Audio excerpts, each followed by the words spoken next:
when a high school boyfriend took my virginity without asking me first, I went a little crazy. I wish I could tell you now that it was a cool kind of crazy, like set fire to his car and waiting to exhale crazy, or even a cute crazy, like Carrie Underwood keying her boyfriend's car crazy. But it wasn't. Did I break up with him? No, of course not. Instead, I did Olympic gold medal-worthy backflips of logic to convince myself that I loved him, because I had to stay near my pieces. I stayed with that dude for 3 years. I withered away in silent shame all the way down to 90 pounds until I finally came clean on our living room couch to my 17-year-old brother Jim and our best friend Joe. And they leapt up off the couch and were like, please break up with him, please break up with him. Dear God, break up with this guy. And it had not occurred to me that I could do that. So we made a plan. Tomorrow I would break up with him, and tonight we would practice.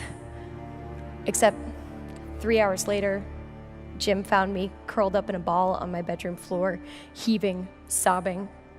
And he scooped me up like a baby and rocked me, and I just kept saying, how did I let this happen?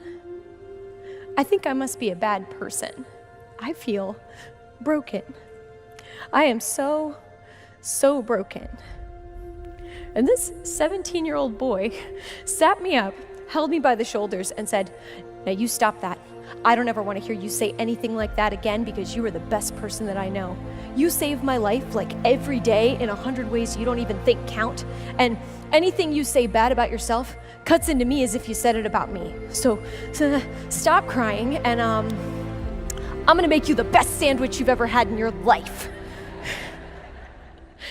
That was the day that Jim taught me that words can save lives. Jim didn't see pieces when he looked at me. He saw all of me. Even when I was covered in bruises, he didn't think I should be thrown away like a bad piece of fruit. Somehow, my brother knew at 17 what most adults still don't. There are no pieces of me. I cannot be broken. I can be bruised, shaped, dented, sure. But I am always whole. My mom's life calling was very simple. She wanted to be Mama Smith. She was mom to every teenager and kid in our community. The front door was always open, the snack cabinet was always full, and you couldn't pass her in her van without her rolling down the window, waving to you and saying, hey, I see you, I know you, and I love you sky big. Her wholeness was the sun, and kids just gravitated toward it. Even when I can't feel it or see it, the sun of my wholeness may be covered in clouds, but it is never gone. And it was with me when the police told me that my mom and Jim had been killed in a botched burglary in our home. In her killer's confession, he said that he killed her because he knew that she recognized him and she wouldn't stop screaming. She recognized him because she made it a point to wave to him every day, because he was a troubled kid and she wanted him to feel seen.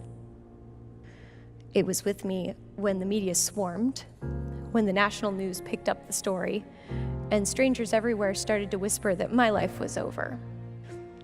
It would have been really easy to buy into the look in people's eyes when they looked at me and saw nothing but debris.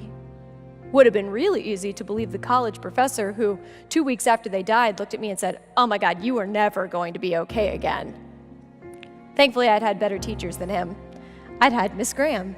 The first day of class, she didn't even introduce herself. She just launched into our first writing assignment. She said, who are you? What has shaped you? Who do you want to be? She took off her glasses. She rubbed her face. And then she very calmly walked us through the loss of her 2 sisters, her father, and her husband. The room started to spin, each of us drawn off balance by the magnetism of her trauma. With a wave of her hand, it stopped, and she said, but I'm the happiest person I know. These things have shaped me, they have changed me, but they are not who I am because they are not who I've decided to be here. So who are you? And in that moment, I tethered my heart to this perfect woman. And because of that, she was there incanting to me all through my 20s that this would shape me, but it could not break me. That I couldn't control what happened to me, but I alone got to decide what it meant. Most importantly, Miss Graham taught me that I am always bigger than the parts that I play. Give yourself permission to heal your wounds. I promise you, after these past 10 years, it will take everything you've got. It will take every ounce of compassion, courage, talent, and skill you possess. And because it takes everything you got, it will show you everything that you are. And once you've seen that, it's impossible not to show up fully to everything, to be whole. It's the bravest thing that we do. Because people who know how to do that know how to help other people without constantly abandoning themselves. They actually know how to form a pack of whole people who know how to stand in their goodness, who see people who are hurting and don't just walk by, but get down on the ground with them and say, hey, I know how much this hurts. I know that you're bleeding, but you are not broken and you cannot stay here because anything bad that happens to you happens to me too. So we're gonna do this together.